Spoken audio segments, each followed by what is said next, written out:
എനിക്ക് കൽബില്ല. ഇത്രയും എലിജിബിൾ ആയ ഒരു ബാച്ചിലറിന് ഗൾഫില്ലെന്ന് പറഞ്ഞു കഴിഞ്ഞാൽ വൈ മാൻ ക്രോണിക് ബാച്ചിലർ. എനിക്ക് അതാണ് ക്രോണിക് ബാച്ചിലർ. 19 വയസ്സുണ്ടേ. നമ്മൾ വാലാക്കൊല നടക്കുന്നില്ലേ ഇവൻ ഇങ്ങനെ കാർത്തിക്കിനോട് പിന്നെ ഇവന് ഭയങ്കര സീരിയസ് ആയിരിക്കും. അന്ന് അടുത്ത് അറിഞ്ഞപ്പോഴല്ലേ മനസ്സിലായത് നമ്മളെക്കാളും മോശം. എന്ത് ടൈപ്പ് ഉത്തരവാണ് നിങ്ങൾ ആഗ്രഹിക്കുന്നത്? എല്ലാരും കൂടെ ഇരുന്ന് നോക്കല്ലേ. ഇതൊക്കെ എവിടെ നിന്ന് കിട്ടുന്ന ഈ ചോദ്യങ്ങളൊക്കെ? കൊള്ളാം. രാവിലെ എണീറ്റ് ഞാൻ ഇങ്ങനെ ഗൂഗിളിൽ തപ്പും എന്നിട്ട് കാണാൻ പഠിക്കും ക്വസ്റ്റ്യൻസ് ഒക്കെ. മെമ്മറി തീരും ചെറുക്കായത് കുറെ പോസ്റ്റ് ചെയ്ത് ആള്. ഞാൻ മുരട്ട സിംഗിൾ ആണ്. 2 മിനിറ്റ് കഴിഞ്ഞപ്പോഴത്തേക്ക് ഇതൊക്കെ ഒരു രസമല്ലേ ഇന്ന് രാവിലെ എണീക്കുക ഒരാൾ വിളിക്കാന്നൊക്കെ പറയുന്നത്. കാർത്തിക് ഇങ്ങേറ്റവും ശ്രുതിക്ക് അങ്ങേറ്റമാണ്.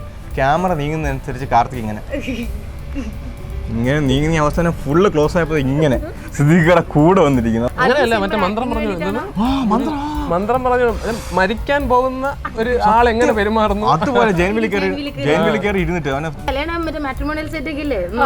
എല്ലാത്തിനും ഇടുന്നുണ്ട്. ഇനി OLX മാത്രമേ ബാക്കിയുള്ളൂ. എല്ലാ സൈറ്റിൽ നിന്നും വിളിക്കും ഇടയ്ക്കിടയ്ക്ക് മറ്റേ പ്രീമിയം എടുക്കാൻ. ഒരു ഗേൾ ഫ്രണ്ട് ഉണ്ടാവുക അല്ലെങ്കിൽ ഹാവ് സമ്മൺ വെരി സ്പെഷ്യൽ എന്നൊക്കെ പറയുന്നത് ഇവനല്ലാട്ടോ പറഞ്ഞു. ഞാൻ മാറ്റി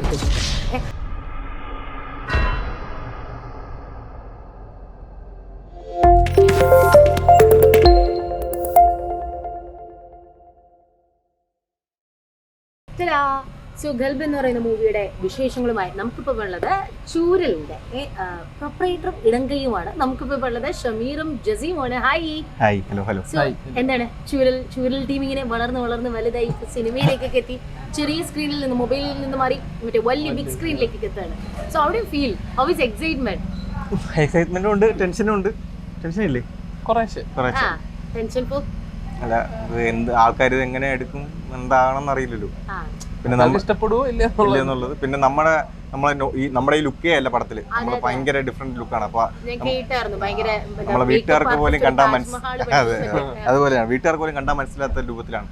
അപ്പൊ ആൾക്കാർക്ക് തിരിച്ചറിയാൻ പറ്റുമോ, അങ്ങനെ കുറച്ച് കാര്യങ്ങളുണ്ട്. എങ്ങനെയാണ് നിങ്ങളുടെ ലുക്ക്? എങ്ങനെയാണ് എന്റെ മറ്റേ മഞ്ഞ മുടി, മഞ്ഞത്താടി, മീശയില്ല, അങ്ങനെ ഒരു ലുക്കായിരുന്നു. മറ്റേ ആഫ്രോ, ക്ലീൻ ഷേവ്. ഈ ഫോട്ടോ ഒക്കെ എടുത്ത് വീട്ടുകാർക്ക് കൊടുത്തപ്പോ എന്ത് പറഞ്ഞു? ആദ്യം ഞെട്ടിപ്പോയി. കാരണം സത്യം മനസ്സിലായില്ല. ആദ്യം മനസ്സിലാവാ അത്ര മാറ്റമായിരുന്നു. ആദ്യം ഞെട്ടിപ്പോയി, കണ്ണ് നിറഞ്ഞു പോയി. എങ്ങനെയുണ്ടായിരുന്നു ആക്ച്വലി മൊത്തത്തിൽ? ഇപ്പൊ നമ്മള് സ്വന്തമായിട്ട് നിങ്ങളെ കണ്ടന്റ് ക്രിയേറ്റ് ചെയ്യുന്നു, നിങ്ങളുടെ ഇഷ്ടത്തിന് നിങ്ങൾ അഭിനയിക്കും അല്ലെ? നിങ്ങൾ തന്നെയാണ് എങ്ങനെയാണ് അതിന്റെ ഒരു മീറ്റർ എത്ര വേണം എന്നൊക്കെ ഡിസൈഡ് ചെയ്യുന്നത് നിങ്ങളാണ്. അതേസമയം മറ്റൊരാളുടെ ഒരു ഇൻസ്ട്രക്ഷനിൽ ഒരാളുടെ ഡയറക്ഷനിൽ അഭിനയിക്കുന്നത് the process is entirely different. So how was it experience?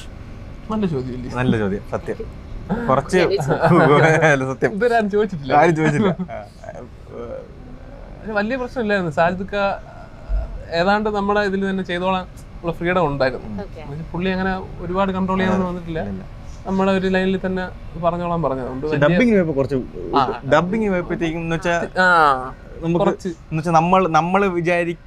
നമ്മള് പ്രതീക്ഷിക്കുന്നതായിരിക്കില്ല പുള്ളി ആഗ്രഹിക്കുന്നതായിരിക്കും നമ്മൾ പറയുന്നത്. അപ്പം ചിലപ്പോൾ പുള്ളിക്ക് വർക്കാവുന്നതായിരിക്കും. നമുക്ക് ഭയങ്കര കൺഫ്യൂഷൻ ആയിരുന്നു. അതായത് നമുക്കൊരു നമ്മൾ സ്ഥിരം പറയുന്നൊരു സ്റ്റൈലുണ്ട്. അപ്പോൾ എന്ന് വെച്ചാൽ നമ്മൾ സ്ലാങ്ങിൻ്റെ അല്ല, നമ്മൾ പറയുന്ന ഒരു മീറ്റർ ആയാലും നമുക്ക് അത് കുറച്ച് ബുദ്ധിമുട്ടായിരുന്നു പിടിക്കാൻ. സാധിക്കാൻ കുറച്ച് പാടുപെട്ടെന്ന് തോന്നുന്നു നമ്മളെ കൊണ്ട്. ശരിക്കും പൊതുവെ ആക്ടിങ്ങിനെക്കാളും ബുദ്ധിമുട്ടാണ് എല്ലാവർക്കും ഡബിങ്. നമുക്ക് എക്സ്പീരിയൻസ് ഇല്ലല്ലോ. അപ്പൊ നമ്മള് നമുക്ക് ചെയ്ത് കഴിഞ്ഞപ്പോൾ ഇത് മതിയെന്ന് തോന്നുന്നു. പക്ഷെ നമുക്ക് അറിഞ്ഞുകൂടാത്തോണ്ട് നമ്മൾ സൗണ്ട് ഒക്കെ കൺട്രോൾ ചെയ്യുന്നത്, വോളിയം ഒക്കെ കൺട്രോൾ ചെയ്യുന്നത് നമുക്ക് ഇത് ഓക്കെ ആയിരിക്കും തോന്നുമ്പോൾ സാധിക്കോട്ടോ അതല്ല കുറച്ചുകൂടെ പറയുന്നത് നമുക്ക് ഇനി കുറച്ചുകൂടെ പറഞ്ഞു നിങ്ങൾ ശരിയാവും. പക്ഷെ പിന്നെ ചെയ്തപ്പോൾ പിന്നെ അവസാനം കഴിയുമ്പോൾ നമുക്ക് തോന്നി ശരിയാണ്, ചിലപ്പോൾ അതായിരിക്കും വേണ്ടത്. സോ ഈ പ്രൊപ്പറേറ്ററും ഇടങ്കയും അല്ലേ, എനിക്ക് അത് കാണുമ്പോൾ എപ്പോഴും മനസ്സിൽ ഓർമ്മ വരുന്ന മറ്റേ നമ്മുടെ കുഞ്ഞിക്കൂനൻ സിനിമയിലെ ഏതാ നമ്മുടെ ഹനീഫിക്കയുടെയും അതും കൂടെയാണ് ഓർമ്മ വരുന്നത്. സലീം ചേട്ടനെയും കാര്യം അതാണോ?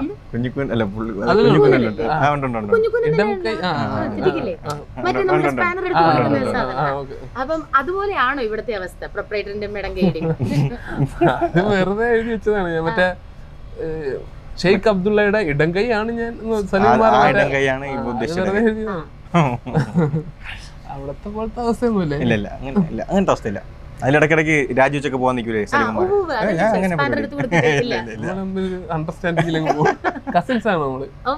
ഞാൻ അത് തുടങ്ങാൻ ചോദിക്കാൻ വരുന്നത്, ലൈക്ക് ഈ ഒരു ഡ്യൂോ എങ്ങനെ ഈ ഒരു ഡ്യൂോ ഫോം ചെയ്തു എന്നുള്ള ഒരു സാധനം.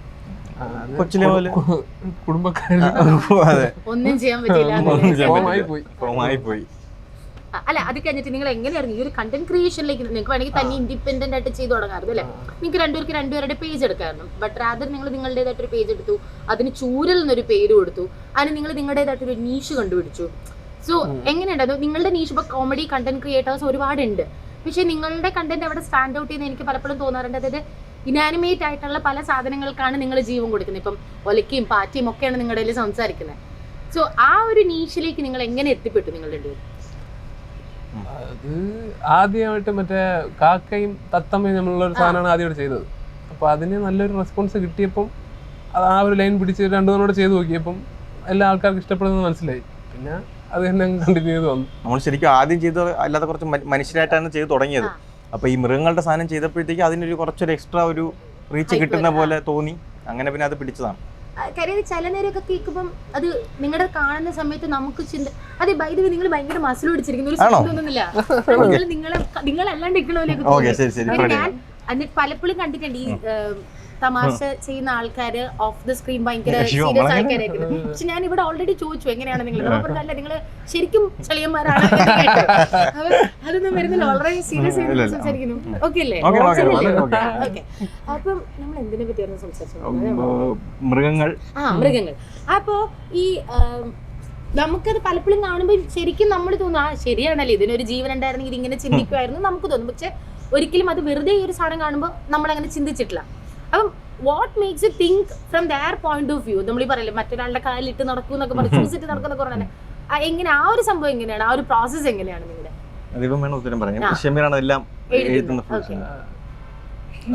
എങ്ങനെയാണെന്ന് ചോദിച്ചാൽ എനിക്ക് അറിഞ്ഞൂടാ. അത് ചിലതൊക്കെ പിന്നെ ചിലപ്പോൾ കാണുമ്പോൾ ഇതേപോലെ ഒരു സ്പാർക്ക് ഉണ്ടാവും, ചിലത് ഇരുന്ന് ആലോചിച്ച് എടുക്കുന്നത് തന്നെയാണ്. പാറ്റയുടെ ഒക്കെ ചെയ്തത് ഇവൻ ബാത്റൂം ഇരുന്നപ്പോ ഒരു പാറ്റ മലന്ന് കിടന്ന് കണ്ടപ്പോ അപ്പൊ ഇൻസ്പയർ ആയിട്ട് ചെയ്തതാണ് പാറ്റയുടെ.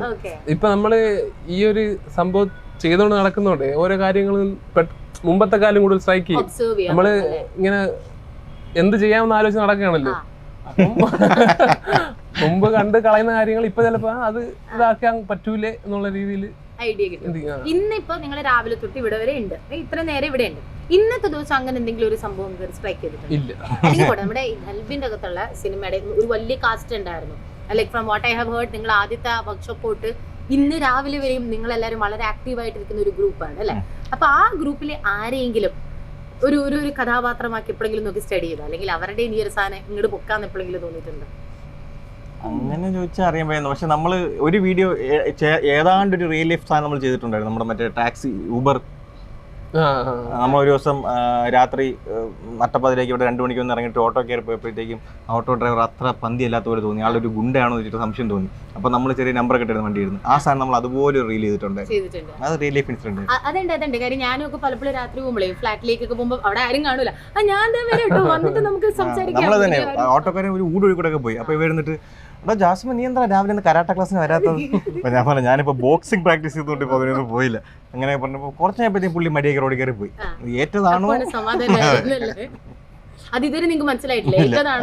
ശരിക്കും വഴിയാണോ മനസ്സിലായിട്ടില്ല. എങ്ങനെയാണ് ആക്ച്വലി എപ്പോഴെങ്കിലും കണ്ടന്റ് ദാരിദ്ര്യം വരാറുണ്ടോ? നമ്മളൊരു നീഷ് പിടിക്കുമ്പോൾ ഒരു പ്രശ്നമാണല്ലോ. നമുക്ക് തോന്നും നമുക്ക് അത് ചെയ്യാം, ഇത് ചെയ്യാം, മറ്റേ സാധനം ചെയ്യാന്നൊക്കെ നമുക്ക് തോന്നും. പക്ഷെ സിൻസ് ലൈക്ക് ഈ ഒരു സാധനത്തിൽ എസ്റ്റാബ്ലിഷ് ചെയ്തുകൊണ്ട് നിങ്ങൾക്ക് അതിൽ തന്നെ കൺഫൈൻഡും ആവണം, അതിൽ തന്നെ വിപുലീകരിക്കും വേണം. അപ്പം ആ ഒരു അത് ശരിക്കും പറഞ്ഞ ഒരു ടാസ്ക് അല്ലേ?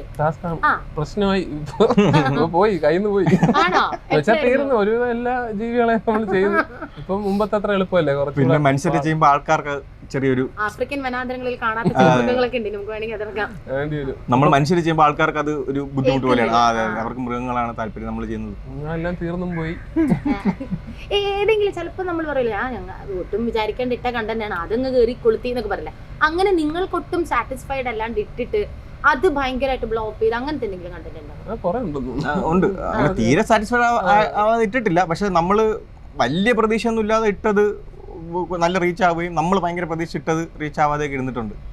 അങ്ങനെ ഉണ്ടായിട്ടുണ്ട്, പലപ്പോഴും ഉണ്ടാവാറുണ്ട്. അപ്പൊ വിഷമം തോന്നാറുണ്ട്. എനിക്ക് ചില വീഡിയോയുടെ കാര്യത്തിലൊക്കെ വിഷമം തോന്നാറുണ്ട്. നമ്മൾ വിചാരിച്ച ചില എനിക്ക് ഭയങ്കര ഇഷ്ടപ്പെട്ടായിരിക്കും നമ്മൾ ചെയ്തത്, പക്ഷെ അതിന് വേണ്ടത്ര കിട്ടാതിരിക്കുമ്പോൾ വിഷമം തോന്നും. മറ്റേ സന്തോഷമാണ് വിചാരിക്കാൻ സാധനം കിട്ടാകുമ്പോഴത്തേക്കും സന്തോഷം തോന്നും. ഈ നമുക്കിനി ഗൾബിലേക്ക് എത്താം. നമ്മളുടെ അടുത്തുള്ള കാസ്റ്റിനെ പറ്റി പറയാം. അപ്പൊ ഞാൻ നമ്മുടെ ഇതിനകത്തുള്ള കുറച്ച് ആളുകൾ അവരുടെ നിങ്ങൾക്ക് അതിൻ്റെ അകത്തുള്ള ഒരു ഏറ്റവും ഫണ്ണിയസ്റ്റ് ആയിട്ടുള്ള മെമ്മറി, അല്ലെങ്കിൽ നിങ്ങൾ അത് അവരെ പറ്റിയിട്ട് ഒരു റീൽ ചെയ്യുകയാണെന്നുണ്ടെങ്കിൽ അവരുടെ ഒരു പോയിന്റ് ഓഫ് വ്യൂവിൽ എന്ത് പോയിന്റ് ഓഫ് വ്യൂവിലായിരിക്കും നിങ്ങൾ അതിനെ പ്രസന്റ് ചെയ്യാന്നുള്ളത് പറയാം. കാര്യം നിങ്ങൾ you are that funny point of view people അല്ലെ, അല്ലെങ്കിൽ ഫണ്ണി അല്ലെങ്കിലും that interesting view point of view people. അപ്പൊ ഇവരുടെ ഓരോരുത്തരുടെയും സാധനങ്ങളെ എങ്ങനെയായിരിക്കും നിങ്ങൾ അതിന്റെ ഏതെങ്കിലും ഈ ഒരു എൻറ്റയർ കോഴ്സിൽ നിങ്ങൾക്ക് പറയാം. ടോപ്പ് ഓഫ് ദ മൈൻഡ് ആരെങ്കിലും വരുന്നുണ്ടെങ്കിൽ ആദ്യം അതിന്റെ അടുത്ത് പറഞ്ഞു. Okay, top of the mind നമുക്ക് നമ്മുടെ നായികയും തന്നെ പിടിച്ചു തുടങ്ങാം. പറഞ്ഞോ.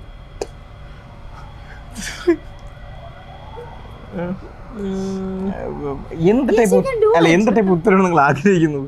അല്ല ഞാൻ പറയാം, നിങ്ങൾക്ക് ഇപ്പൊ ഒരു ചിലപ്പോ ഇത്രയും ദിവസം ഉണ്ടായിരുന്നു എന്റെ ഇത് കോവിഡിന്റെ ആ ഒരു സമയത്ത് കണ്ടു തുടങ്ങിയ പരിപാടിയാണെന്നൊക്കെയാണ് ഞാൻ അറിഞ്ഞത്. അപ്പൊ അന്ന് മുതൽ ഇന്ന് വരെയുള്ള ദിവസങ്ങളിൽ പല സിറ്റുവേഷനുകളും നിങ്ങൾ എല്ലാവരും ഒരുമിച്ചിരുന്ന് കണ്ടും ഇതൊക്കെ പോയിട്ടുണ്ടാവില്ല. അപ്പം അവരുടെ പല സിറ്റുവേഷനുകളും നിങ്ങൾക്ക് അറിഞ്ഞിട്ടുണ്ടാവും. ആ ഒരു സിറ്റുവേഷനെ അവരുടെ ഒരു പോയിന്റ് ഓഫ് വ്യൂവിൽ അത് അവരെങ്ങനെയായിരിക്കും ഫണ്ണി ആയിട്ട്, അല്ലെങ്കിൽ നിങ്ങളുടെ പോയിന്റ് ഓഫ് വ്യൂവിൽ നിങ്ങൾ അതിനെങ്ങനെയായിരിക്കും ഫണ്ണി ആയിട്ട് എക്സ്പ്ലെയിൻ ചെയ്യാം. അത്രേ ഉള്ളൂ.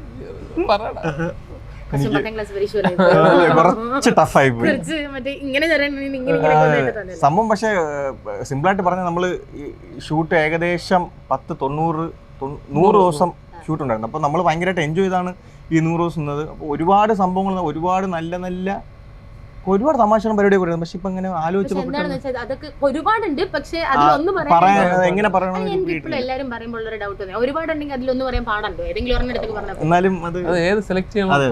പിന്നെ അത് സെലക്ട് ചെയ്ത സാധനം ഏറ്റില്ലെങ്കിൽ നമ്മൾ ഒരുപാടുണ്ടെന്ന് പറഞ്ഞിട്ടേ പറയുന്ന സാധനം ഏറ്റില്ലെങ്കിൽ ആൾക്കാർ വിചാരിക്കും ഒരുപാടുണ്ടോ പറഞ്ഞ സാധനം. ശരി, ആളുകൾ ആ ജഡ്ജ്മെന്റ് സോണിപ്പത്ത് മാറ്റി വെച്ചിട്ടുണ്ട്. പറഞ്ഞ ശരിക്കും ഇനി പറഞ്ഞോ.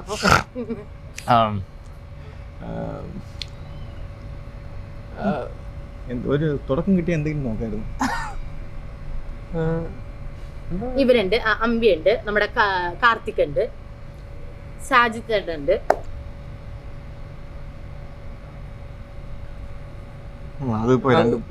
പറഞ്ഞോ അത് പറഞ്ഞോ. അവിടെ നമ്പി ഇങ്ങനെ മറ്റേ ജയന്റ് വീലും എടുക്കുന്നത് എന്തൊക്കെയോ കാണിക്കുന്നുണ്ട്. പ്ലീസ് പറയൂ. ഇതില് പറഞ്ഞു നീ പറഞ്ഞില്ലേ അവിടെ ഇതില്? ഇല്ല പ്രാർത്ഥനയുടെ കാര്യമാണോ? കൂടോത്രം പ്രാർത്ഥന പേടിച്ചിട്ട് പ്രാർത്ഥിച്ച ജയൻവിലി കയറാതെ അല്ലേ? രണ്ട് കഥയും പറയാം. കാർത്തിക് ഭയങ്കര പേടിയാണ് എന്ന് വെച്ചാൽ ഹൈറ്റ് ആണെന്ന് തോന്നുന്നല്ലേ? ഹൈറ്റ് പേടി, പൊതുവെ പേടിയാണെന്ന് തോന്നുന്നു. എല്ലാത്തിനും പേടിയാണ്. പുറമെ കാണുന്ന നടക്കുന്നില്ല ആള്, അല്ല വെളി കാണുന്ന നടക്കുന്നില്ല. ശാരീരികമായ റിസ്കുകൾ എടുക്കാൻ തയ്യാറാവാത്ത ഒരു വ്യക്തിയാണ്. ഒട്ടും തയ്യാറാവില്ല. നമ്മളിതിൽ കടലിൽ ചാടുന്ന പരിപാടി ഉണ്ടായിരുന്നു.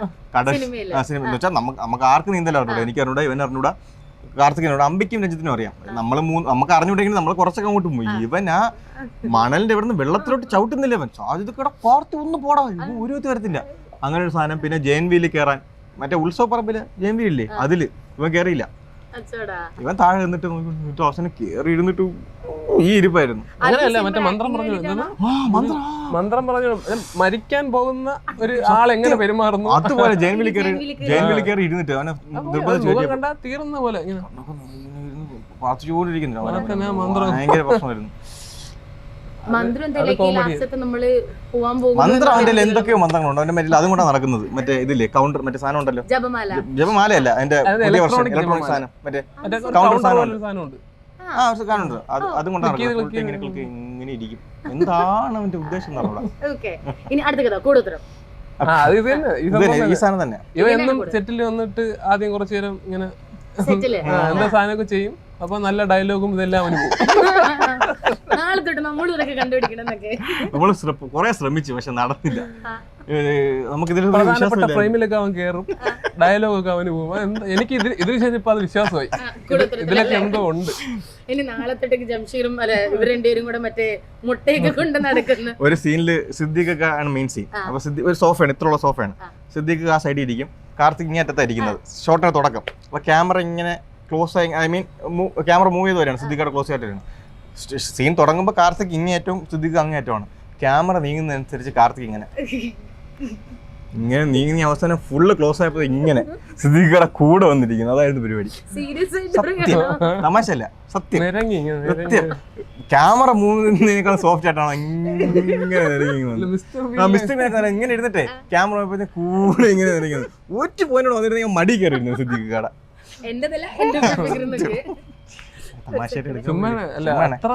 അത്ര സത്യമില്ല, പറയുമ്പോ ഇച്ചിരി മസാല കടലിൽ പോകുന്ന സാധനം പറഞ്ഞില്ലേ, ഇപ്പൊ ഷമീറിന്റെ വിഗാണ്, മറ്റേ വിഗാണ്, കടല് കൊണ്ടുപോകും. പിന്നെ ക്രൂ മൊത്തം എന്റെ മുടി കടലിൽ കിടക്കും. സത്യം എന്റെ മുടി എത്ര പോയെന്ന് അറിയാമോ? വെള്ളത്തിൽ ചാടും, മുങ്ങി പൊങ്ങുമ്പോഴത്തേക്കും തലയുണ്ട്, മുങ്ങി പൊങ്ങി വരുമ്പോ പുതിയൊരാള് ഒരു മുടി അതുവഴി പോകണമാണ്. പിന്നെ ആർട്ടിലെയും മേക്കപ്പിലെയും ആൾക്കാർ നീന്തിയൊക്കെ പോയി എടുത്ത് കൊണ്ടുവന്ന്. പിന്നെ വേറൊരു സംഭവം ഉണ്ടായി, നമുക്ക് ഒരു ഹൗസ് ബോട്ടിൽ ഒരു ഷൂട്ട് ഉണ്ടായിരുന്നു, കായലിന്റെ നടുക്ക്, പുന്നമട കായലിന്റെ നടുക്ക് എത്തിയപ്പോഴാണ് ഒരു മേക്കപ്പ് ടീം തിരിച്ചറിഞ്ഞ എന്റെ മുടി കൊണ്ടുവന്നില്ല. എന്നിട്ട് എന്റെ മുടിക്ക് വേണ്ടി മാത്രമായിട്ട് സ്പീഡ് ബോട്ട് വിട്ടു. പിന്നെ ഭയങ്കര റെസ്പെക്ട്, ഫുൾ എല്ലാരും വെയിറ്റ് ചെയ്ത് എന്റെ മുടി സ്പീഡ് ബോട്ടിൽ വരാൻ. ഒരു സ്പീഡ് ബോട്ടിൽ വരുന്നൊരു വിഗ്, ഇങ്ങനെ ഒരു വലിയ സെറ്റപ്പ് ആയിട്ടൊരു വിഗ് കിട്ടി. പണ്ടേ എന്തിനും സിനിമയ്ക്കൊക്കെ കേട്ടിട്ടുണ്ട്, മണിച്ചേട്ടൻ വരാൻ വേണ്ടി ഷമീറിന്റെ വിഗിന് വേണ്ടി ഒരു ക്രൂ മൊത്തം ഓർത്തൊക്കെ കൊണ്ടുവന്നൂടെ സാധനമൊക്കെ. എങ്ങനെയുണ്ടായിരുന്നു? എത്ര നേരം എടുക്കും നിങ്ങൾ ഈ മേക്കപ്പ് ഒക്കെ ചെയ്ത് വരാനായിട്ട്? എനിക്ക് 3-4 സെക്കൻഡ്. ആദ്യത്തെ കുറെ ദിവസം ഇവര് വന്ന് ക്ലിപ്പൊക്കെ ഇട്ട് കൊടുത്ത് കോതി ഒതുക്കി വയ്ക്കും. അവസാനമായപ്പോഴത്തേക്കും ഷമീർ പ്രോ സമയമാകുമ്പോഴത്തേക്ക് ഷോട്ടിന് അതുവരെ വെക്കത്തില്ല. അവിടെ ക്യാമറ ഓൺ ആകുമ്പോഴത്തേക്കും എടുത്തു വെച്ച പോക്കുക. നമ്മളെ മേക്കപ്പ് നമ്മളെ സ്വാമിച്ചേട്ടനായിരുന്നു നമ്മളെ ആള്. സ്വാമിച്ചേട്ടൻ അവസാനം അന്തം വിട്ടുപോയി. ഇവര് അരമണിക്കൂർ എടുക്കുന്ന പണി ഇവൻ 3 സെക്കൻഡിൽ എടുത്തു വെച്ച് ഒറ്റ ഇവർക്കൊക്കെ മറ്റേ ഇവന് കുറെ പണി. എനിക്ക് കുറച്ച് പണിയുണ്ട്. എന്നിട്ട് സ്ട്രൈറ്റ് ചെയ്ത് എന്റെ ഇങ്ങനെ പൊക്കിയൊക്കെ വെക്കണം. അപ്പൊ എല്ലാ ദിവസവും വന്ന് ഹീറ്റ് അടിക്കണം, മറ്റേ സ്പ്രേ അടിക്കണം. കളറല്ല, ബ്ലീച്ചാ ചെയ്തത്. 6 റൗണ്ട് ബ്ലീച്ച് ഫസ്റ്റ് ദിവസം. പിന്നെ അവസാനം മുടി പൊഴിഞ്ഞൊക്കെ തുടങ്ങി. കുഴപ്പമില്ല, തിരിച്ചു വന്നു. സിനിമയ്ക്ക് വേണ്ടി എന്ത് ത്യാഗങ്ങൾ ചെയ്യുന്നൊക്കെ, കുറച്ച് മുടിയല്ലേ എന്നൊക്കെ. വെളിയിറങ്ങാൻ പറ്റില്ല ഒരു 3 മാസം. അതെനിക്ക് ചോദിക്കണമെന്നുണ്ടായിരുന്നു. അതായത് ഈ സാധനം വെച്ചിട്ട് എല്ലാ ദിവസവും നമുക്ക് ഷൂട്ടിംഗ് ഒന്നും ഇല്ലല്ലോ, കുറെ ദിവസം നമുക്ക് അല്ലാണ്ട് ഇറങ്ങി നടക്കുകയും വേണല്ലോ. എങ്ങനെയുണ്ടായിരുന്നു വെളിയിൽ ഇറങ്ങുമ്പോൾ ആളുകൾക്ക്? അപ്പൊ ശരിക്കും നിങ്ങൾ പറയല്ലോ, ഈ നിങ്ങളുടെ ഓരോരുത്തരുടെ പോയിന്റ് ഓഫ് വ്യൂ എടുക്കും. ഈ മുടിയന്മാരുടെ അല്ലെങ്കിൽ ഇങ്ങനെ നടക്കുന്ന ഫ്രീക്ക് പയ്യന്മാരുടെ ഒരു പോയിന്റ് ഓഫ് വ്യൂ അപ്പൊ എങ്ങനെയുണ്ടായി? അല്ല, ശരിക്കും നടക്കുന്നവര് അവര് ഇഷ്ടപ്പെട്ട് അവർക്ക് ആ പ്രശ്നം. അങ്ങനെ നടക്കുന്നവരുടെ ആളുകൾക്ക് അവരോടുള്ള ഒരു സാധനം നിങ്ങൾ അനുഭവിച്ചിട്ടുണ്ട്. പക്ഷെ അതിൽ പ്രശ്നം വെച്ചാൽ ഇപ്പം ചിലപ്പോൾ നമ്മളത് ഇഷ്ടപ്പെട്ട് ചെയ്യുന്നവർക്ക് അത് വേറെ രീതിയിലായിരിക്കും എടുക്കുന്നത്. പക്ഷെ നമ്മളെ അവസ്ഥ അതല്ലല്ലോ. നമ്മള് വേറൊരു പരിപാടിക്ക് വേണ്ടി ഇത് ചെയ്തും പോയി ആൾക്കാരുടെ ഇത് കാണുകയും വേണം.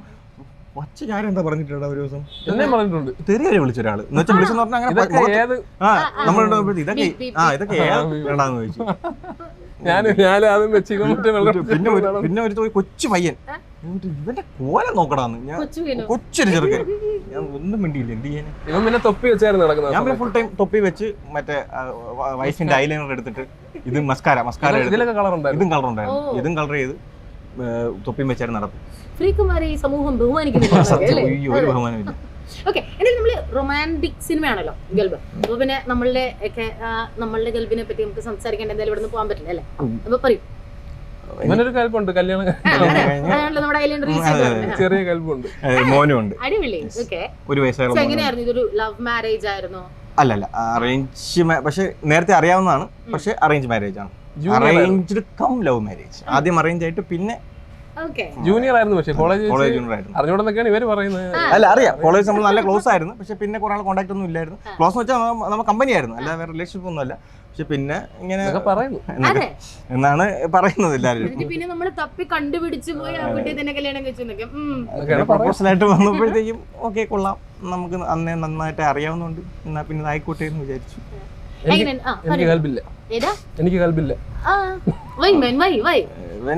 ഫിൽറ്റർ ചെയ്തോണ്ടിരിക്കാൻ തോന്നുന്നു. ഇത്രയും എലിജിബിൾ ആയ ഒരു ബാച്ചിലറിന് ഈ ഗൾബില്ലെന്ന് പറഞ്ഞു കഴിഞ്ഞാൽ വൈ മാൻ ക്രോണിക് ബാച്ചിലർ.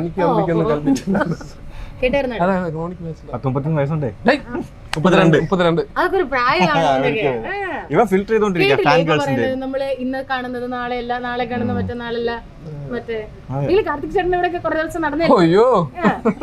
എന്നിട്ട് നിങ്ങൾ അവൻ ഉണ്ടായിരുന്നെങ്കിൽ ഞാൻ പറയുന്നു. അവൻ ഇല്ലാത്ത സമയത്തിനെ പറ്റി മോശം പറഞ്ഞു. അവൻ ഉണ്ടായിരുന്നെങ്കിൽ ഞാൻ കുറച്ച് മറുപടി പറഞ്ഞു. വേറൊരു ദിവസം അല്ല, അവന്റെ ഫിലോസഫിക്കായി ഇന്റർവ്യൂല് മാത്രമേ ഉള്ളൂ. ഏതെങ്കിലും ഒരു ഫിലോസഫി കിട്ടി നിങ്ങൾ ഞെട്ടിയ ദിവസം ഉണ്ടോ? സത്യം, എനിക്ക് അവൻ ഇപ്പൊ ഇവിടെ വേണമായിരുന്നു. നേരത്തെ അവനെ കൂടെ ഉള്ളപ്പോ ഇത് ചോദിച്ചില്ല ആരും. മിസ്സാക്കി എന്തെങ്കിലും പറഞ്ഞു ഏത് പറയുന്നത്? അല്ല ഏത് പറയല്ലോ മൊത്തത്തിലുള്ള അവന്റെ ഫിലോസഫിയെ കള്ളൻ. എല്ലാം ഒരു മൂടുപടമാണെന്നൊക്കെ. അപ്പൊ അങ്ങനെയല്ല, അവൻ നമ്മള് ഇന്റർവ്യൂല് സംസാരിക്കുന്ന സംസാരമുണ്ട്, അങ്ങനെയല്ല അവന്റെ നിത്യജീവിതത്തിലുള്ള അവന്റെ പെരുമാറ്റം. ഓക്കെ, അത്രേ ഉള്ളൂ. എന്നുവെച്ചാ മോശമായിട്ടല്ല. മോശമായിട്ടല്ല, മനസ്സിലായി. He's a fun person.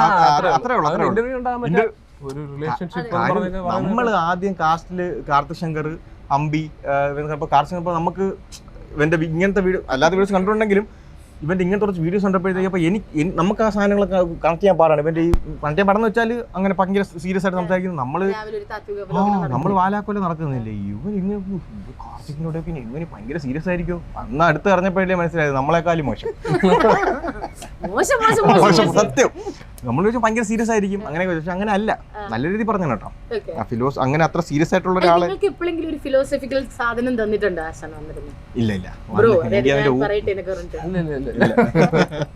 നമ്മുടെ ഫുള്ള് വാ തുറന്ന് അതേ പറയത്തുള്ളൂ. ഓക്കെ, ശരി. ഈ കൂട്ടത്തിലല്ലേ നിങ്ങൾ ഹാപ്പൻ ടു ഹാവ് എ ചളി കോമ്പറ്റീഷൻ, ഹൂ വിൽ വിൻ? അവൻ തന്നെ പിന്നെ ഭയങ്കര ചെളിയാ. നമ്മൾ ഈ പിന്നെ അത്യാവശ്യം നന്നായിട്ട് ചൊറിയുകയും ചെയ്യും. തമ്മിലാണ് ചൊറിയുന്നത്, വെളിയിലുള്ളവരാണ് അല്ല എല്ലാരും. എപ്പോഴെങ്കിലും ഈ ചൊറിയന്മാരെ ഞാൻ കേട്ടിട്ട് ചിലവരുടെ ലവ് ലാംഗ്വേജ് എന്ന് പറയുന്ന ചൊറിയാണ് എന്നുള്ളത് നെക്സ്റ്റ് ആയി കഴിഞ്ഞാൽ അങ്ങനെ ഇത്രയ്ക്ക് സ്നേഹം ഞങ്ങൾക്ക് വേണ്ടായിരുന്നു എന്ന് തോന്നിയിട്ടുണ്ട് എപ്പോഴെങ്കിലും? അതിലെന്തൊക്കെയുണ്ട്? ഇവന്റെ ലവ് ലാംഗ്വേജ് അല്ല, നല്ല പ്രോപ്പർ ചൊറി, ഇൻഹറന്റ് ചൊറിയാണ്. എപ്പോഴെങ്കിലും ചൊറിഞ്ഞ് ഒരു അനോയിഡ് ആയിട്ടുള്ള മൊമെന്റ് ഉണ്ടോ? അല്ലെങ്കിൽ വേറെ ആരെങ്കിലും ചൊറിയെന്ന് കേട്ടിട്ട് കൊടുത്തോന്ന് തോന്നിയ മൊമെന്റ് ഉണ്ടോ? രണ്ടിൽ ഏതെങ്കിലും ഒന്ന് നിങ്ങൾക്ക് ഇഷ്ടത്തിന് പറഞ്ഞാൽ മതി. ഞാനും ഇടയ്ക്കൊന്നും ഇടയ്ക്ക് ഞാൻ എന്താ ആകെ മൊത്തം പ്രാന്തെടുത്ത സമയത്ത് ഇതിനൊക്കെ എന്താ പറഞ്ഞ് ഞാൻ എന്തോ പറഞ്ഞു. അപ്പൊ തന്നെ ശരിയായി. ഞാനിപ്പോ രണ്ടുപേരും ഭയങ്കര സെന്റി അടിച്ച് മാറി. ഞാൻ അവിടെ ഇല്ലായിരുന്നു, ഞാൻ കുറച്ച് അവിടെ മാറിപ്പോയിട്ട് വന്നപ്പോഴത്തേക്കും രണ്ടുപേരും കടന്നിൽ കുത്തി നോക്കി ഇങ്ങനെ അങ്ങോട്ട് നോക്കിയിരിക്കുന്നു. എന്ത് പറ്റി അവന്റെ എന്ത് പറ്റി? ഒന്നുമില്ല. അവര്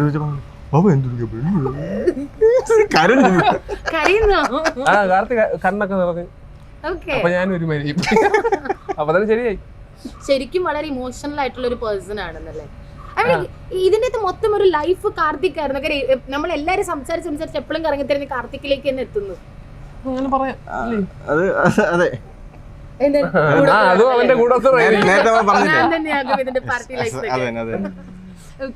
പടം പകുതിയായപ്പോഴത്തേക്കും അവൻ തന്നെ അങ്ങ് പറഞ്ഞു, അല്ല അവൻ തന്നെ സോറി, പടം പകുതിയായപ്പോഴത്തേക്കും സെക്കൻഡ് ഹീറോ ആയാള് അവസാനം ഇടയ്ക്ക് വെച്ച് നമ്മുടെ നായകൻ പേര് വിചാരിച്ചു പോയി അവന്റെ ഇമ്പോർട്ടൻസ് കുറയുമെന്ന്. അമ്മാതിരി പെർഫോമൻസ് ആയിരുന്നു.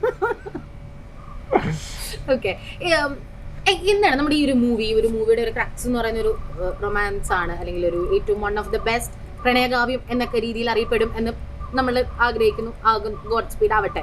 ഈവൻ എൻ്റെ ട്രെയിലർ കണ്ടപ്പോഴും ആ ഒരു പ്രോമിസ് നമുക്കും ഫീൽ ചെയ്തിട്ടുണ്ടായിരുന്നു. അപ്പം what do you want to talk about this movie? ഈ ഒരു സാധനം എങ്ങനെ പോകും, ഏത് വഴിക്ക് പോകും, എന്ത് തോന്നുന്നു? എനിക്ക് ഖൽബ് എന്ന് പറഞ്ഞാൽ മെയിൻ പരിപാടി റൊമാൻസ് ആണെങ്കിലും അതിൽ അങ്ങനെ റൊമാൻസ് മാത്രമല്ല, നമ്മുടെ നായകനും അച്ഛനും തമ്മിലുള്ള റിലേഷനും അതും വളരെ നന്നായിട്ട് കാണിക്കുന്നുണ്ട്. അപ്പോൾ എനിക്ക് പേഴ്സണലി സത്യം പറഞ്ഞാൽ എനിക്ക് അതാണ് കുറച്ചുകൂടെ ഇഷ്ടപ്പെട്ടത്. എന്ന് വെച്ചാൽ അങ്ങനെ മറ്റേ ഇഷ്ടപ്പെട്ടില്ലെന്നല്ല, എനിക്ക് കുറച്ചുകൂടെ കണക്ട് ആയത് അച്ഛനും മോനും തമ്മിലുള്ള റിലേഷൻഷിപ്പ്. അപ്പോൾ ഇതിൽ ഖൽബ് എന്ന് പറയുമ്പം നമ്മുടെ എന്താണ് ആ ഒരു ഇത് മാത്രമല്ല, എല്ലാവരും എല്ലാ ഒരു ബന്ധവും, ഐ മീൻ റൊമാൻസ് ആയാലും അല്ലെങ്കിൽ അച്ഛൻ മകൻ ബന്ധം അല്ലെങ്കിൽ കൂട്ടുകാർ, അങ്ങനെ എല്ലാം പറഞ്ഞു പോകുന്നുണ്ട്. അപ്പോൾ എനിക്കതിൽ ഏറ്റവും കൂടുതൽ ഇഷ്ടപ്പെട്ടത്, എനിക്ക് ഭയങ്കരമായിട്ട് ഇഷ്ടപ്പെട്ടത് സിദ്ദീഖുക്കായും രഞ്ജിത്തും കൂടെ ഉള്ള കുറച്ച് സാധനങ്ങളാണ് എനിക്ക് പേഴ്സണലി കൂടുതൽ വർക്കായത്. ഈ സിൻസ് എല്ലാ കാര്യങ്ങളെയും ഏറ്റവും ഇൻട്രസ്റ്റിംഗ് ആയിട്ട് അല്ലെങ്കിൽ അതിൻ്റെ അകത്തുള്ള ഒരു ഫൺ കോഷന്റ് കണ്ടുപിടിക്കാൻ ശ്രമിക്കുന്ന രണ്ടുപേരാണ് അല്ലേ? അപ്പോൾ ഈ ഒരു റിലേഷൻഷിപ്പ് എനിക്ക് തോന്നുന്നു പലപ്പോഴും നമ്മളുടെ ഒരു ഏജിലേക്കുള്ള അല്ലെങ്കിൽ ആ ഒരു കുഞ്ഞു പ്രായത്തിൽ നിന്ന് വരുന്ന ആളുകൾക്ക് കരിയറോ അല്ലെങ്കിൽ അവരുടെ ഒരു ഫിനാൻഷ്യൽ ഇൻഡിപെൻഡൻസിനോ ഒക്കെ കാണും കൂടുതൽ ഫസ്റ്റ് കൊടുക്കുന്ന ഒരു പ്ലേസ്മെന്റ് അല്ലെങ്കിൽ ഒരു പ്രയോറിറ്റിയാണ് ഒരു ഗേൾ ഫ്രണ്ട് ഉണ്ടാവുക, അല്ലെങ്കിൽ have someone very special എന്നൊക്കെ പറയുന്നത്. ഇവനല്ലാട്ടോ പറഞ്ഞു, ഞാൻ മാറ്റി നിർത്തിയിട്ടുണ്ട്. അപ്പോൾ ഇല്ല അവിടെ ഇരുന്നു. അപ്പം അങ്ങനെ ഒരു സാധനം നമ്മൾ എവിടെയൊക്കെ ആ ഒരു ഖൽബ് അല്ലെങ്കിൽ ഒരു ഇഷ്ടം പ്രണയം എന്ന് പറയുന്ന ഒരു സാധനത്തിന് നമ്മൾ വല്ലാത്തൊരു സ്പെഷ്യൽ ഇമ്പോർട്ടൻസ് കൊടുക്കാറുണ്ട്. അപ്പോൾ അത് പലപ്പോഴും നമ്മളുടെ പല കാര്യങ്ങളെയും എഫക്റ്റ് ചെയ്യാറുണ്ടാവാം. ചിലപ്പോൾ അത് വളരെ നമ്മളെ ഉയരങ്ങളിലേക്ക് എത്തിക്കുന്നുണ്ടാവാം. രണ്ട് കാര്യമുണ്ട്. സോ ഈ ഒരു ഇഷ്ടം അല്ലെങ്കിൽ പ്രണയം ഖൽബ് അതിനെയൊക്കെ പറ്റിയിട്ട്, ഖൽബ് എന്ന് പറഞ്ഞാൽ ശരിക്കും ഹൃദയമാണോ? ഹൃദയം. അപ്പം ഇതിൻ്റെ അകത്തുള്ള ഈ ഒരു റൊമാൻറ്റിക് റിലേഷൻഷിപ്പ് അല്ലെങ്കിൽ ആ ഒരു സാധനത്തിന്റെ നിങ്ങൾ കാണുന്ന ഒരു ഫൺ കോഷ്യന്റ് ഉണ്ട്? പറ, ഇത് നീ പറയുന്നത് എനിക്ക് മുത്തുമോ? ഇല്ല ഇതിൽ നീ പറയുമ്പോ സേഫാ. അതെന്താ അങ്ങനെ സംസാരം? അല്ലെങ്കിൽ രണ്ടുപേരും പറഞ്ഞോ? പറഞ്ഞു ഒന്നില്ലെങ്കിൽ കൂടുതൽ എക്സ്പീരിയൻസ് ഉള്ള ആളല്ലേ ഇത്? ഈ റിലേഷൻഷിപ്പിൽ നമ്മൾ കാണുന്ന ഫൺ ഈ സൈഡ് എന്താണ് റിലേഷൻഷിപ്പ് അല്ല ഞാൻ പറഞ്ഞത്. മൊത്തത്തിൽ? പൊതുവെ ഒരു പ്രണയത്തിൽ പ്രണയം എന്ന ആ ഒരു സംഭവം ഉണ്ടല്ലോ, ഒരു ആസ്പെക്ട്, അത് പലതരത്തിലുള്ള പ്രണയങ്ങളുണ്ട് അല്ലേ? നല്ലതുണ്ട്, അപ്ലിഫ്റ്റിംഗ് ആയതുണ്ട്, ടോക്സിക് ഉണ്ട്, ഡിപ്പെൻഡന്റ് ഉണ്ട്. അപ്പം മൊത്തത്തിൽ നിങ്ങൾ കാണുന്ന ഇതിലെ ഏറ്റവും ഒരു ഫണ്ണിയസ്റ്റ് പോർഷൻ അല്ലെങ്കിൽ ഒരു ഫൺ ആസ്പെക്ട് എന്താ? പറയടാ നിന്റെ എക്സ്പീരിയൻസ് എന്ന് പറ. എനിക്കൊന്നും എക്സ്പീരിയൻസ്. അയ്യോ സീരിയസ്ലി ഇതുവരെ സിംഗിൾ കള്ളം ഇവന് ഇഷ്ടം പോലെ. സിംഗിൾ നിങ്ങളുടെ ഒരു ടാഗ് ആണ്. കുറച്ചു മുന്നേ കാർത്തിക്കും പറഞ്ഞു ഞാൻ മൊരട്ട സിംഗിൾ ആണെന്ന്. അയ്യോ ഞാൻ ഒന്നും പറഞ്ഞു. ഞാൻ വല്ല പറഞ്ഞു രാത്രി അവൻ എന്നെ ഒന്നിട്ടില്ല. പറ നിന്റെ എക്സ്പീരിയൻസ് എന്ന് പറ. ഒരുപാട് റിലേഷൻഷിപ്പ് ഉണ്ടായിരുന്നല്ലോ നിനക്ക്. എത്ര എണ്ണം ഉണ്ടായിരുന്നു?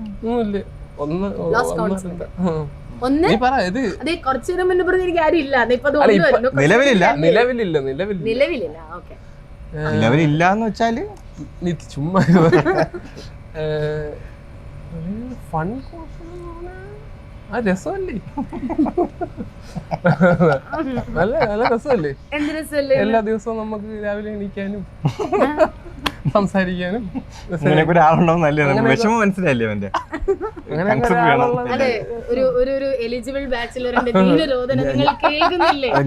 ഞാൻ മൊരട്ട സിംഗിൾ ആണ്. 2 മിനിറ്റ് കഴിഞ്ഞപ്പോഴത്തേക്ക് ഇതൊക്കെ ഒരു രസമല്ലേ ഇന്ന് രാവിലെ എണീക്കുക, ഒരാളെ വിളിക്കാന്നൊക്കെ പറയുന്നത്.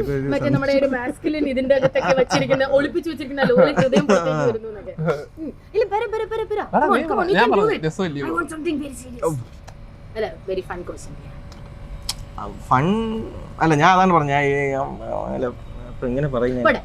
നിങ്ങളുടെ രണ്ടുപേരുടെയും അഫെയറിൽ ഉണ്ടായിട്ടുള്ള ഏതെങ്കിലും ഒരു കാര്യത്തിനെ നിങ്ങളൊരു ഫണ്ണി ആയിട്ട് തന്നെ പ്രസന്റ് ചെയ്യണമെന്നുണ്ടെങ്കിൽ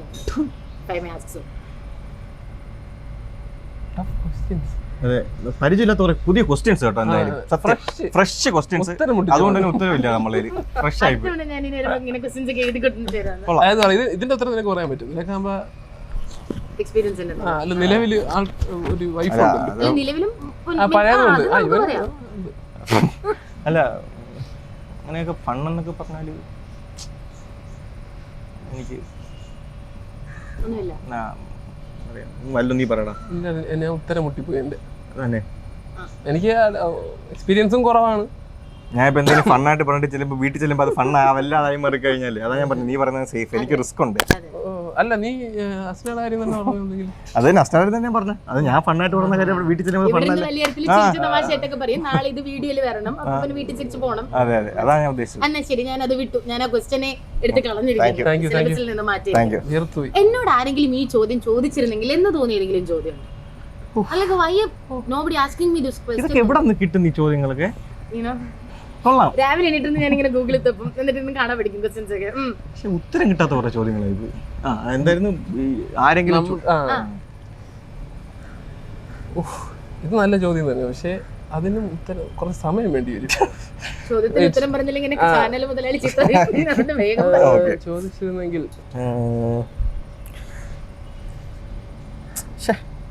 ഇത് എളുപ്പം, ഇത് കിട്ടും, ഇത് കിട്ടേണ്ടതാണ്. പറ.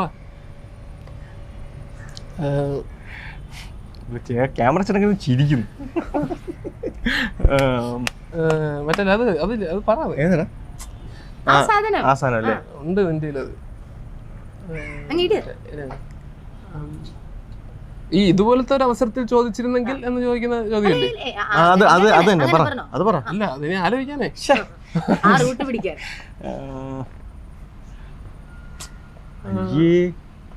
ഇതിന് ഉത്തരം പറഞ്ഞ ഇത് ഭയങ്കര മോശമാണ് അല്ലേ? എന്നെ കളിയാക്കുമല്ലോ.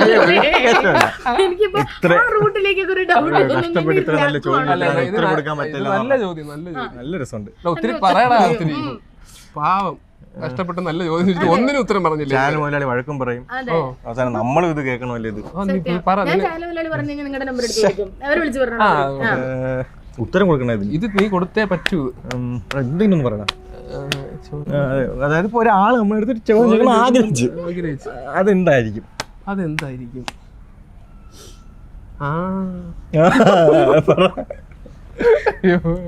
എല്ലാരും കൂടെ ഇരുന്ന് നോക്കല്ലേ. മറ്റേ ഇന്റർവ്യൂവിന് പോയാണ് കൈ പോയി. ഇത് മാറ്റണ്ട, ഇത് കട്ട് ചെയ്ത് ഇങ്ങനെ തന്നെ പോട്ട്. അതില്ലേ എന്തെങ്കിലും ചുമ്മാ പറ, അല്ലെങ്കിൽ മോശം. നമ്മൾ ചില ശരിക്കേ നമ്മളൊക്കെ ഇരുന്ന് ഇങ്ങനെ നമ്മൾ പറയുമല്ലോ ചില ഉത്തരങ്ങൾ നമ്മൾ എന്റെ വീട്ടിൽ നിന്ന് ഇങ്ങനെ പറഞ്ഞൊക്കെ ശ്രമിച്ചൊക്കെ നോക്കുമല്ലോ. If somebody ask me those question എനിക്ക് ഈ ഉത്തരം കൊടുക്കായിരുന്നു എന്നൊക്കെ പറഞ്ഞിട്ട് നമ്മൾ അങ്ങനെ അതെ മനസ്സിലായി. എനിക്ക് ഇപ്പോഴാണ് ഈ ചോദ്യത്തിന്റെ ശരിക്കുള്ളൊരു ഇത് കറക്റ്റ് ആയത്. ഇനി പറയാൻ പറ്റൂല, ഇപ്പോഴാണ് കുറച്ചുകൂടെ ഡിഫിക്കൽട്ട് ആയത്. മെമ്മറി തീരും ചെറുക്കായത്. പോസ് ചെയ്ത് ആള് കൊറേ നേരം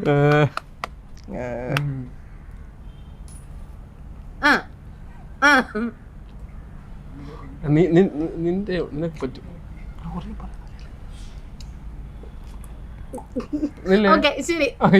അത് മോശം, അത് മോശം. ഇത് പറഞ്ഞിട്ട് പോയാ മതി. പറഞ്ഞിട്ട് അതിന്റെ ഉത്തരവും കൂടെ ഞങ്ങൾ പറഞ്ഞിട്ട് നിങ്ങൾ പോയാൽ മതി എന്നൊക്കെ ഇടുന്നു. ഒരെണ്ണം പറയണ, ഒരെണ്ണം ചുമ്മാ ഒരെണ്ണം പറ, അല്ലെങ്കിൽ അത് മോശം.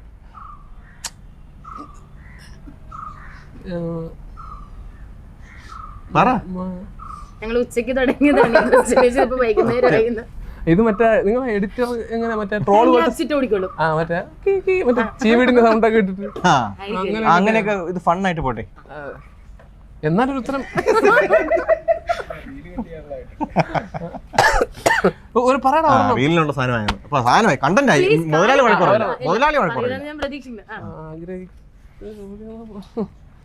വിൽ യു മാരി മീ എന്ന് ആരെങ്കിലും ചോദിച്ചോ നീ ആഗ്രഹിച്ചാണ്?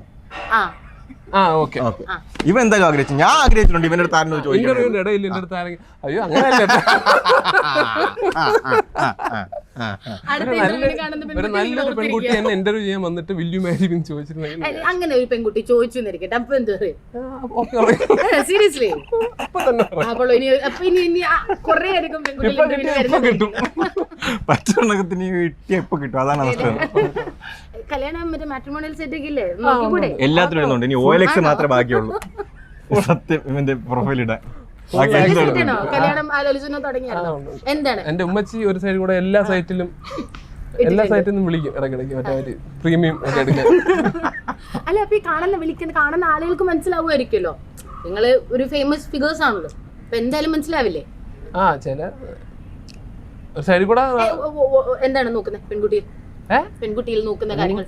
വൈബ് രസമുള്ള ഒരു ആളായിരിക്കും. അതെ, നമുക്ക് സമയം സ്പെൻഡ് ചെയ്യാൻ പറ്റിയ ഒരാളായിരിക്കണം.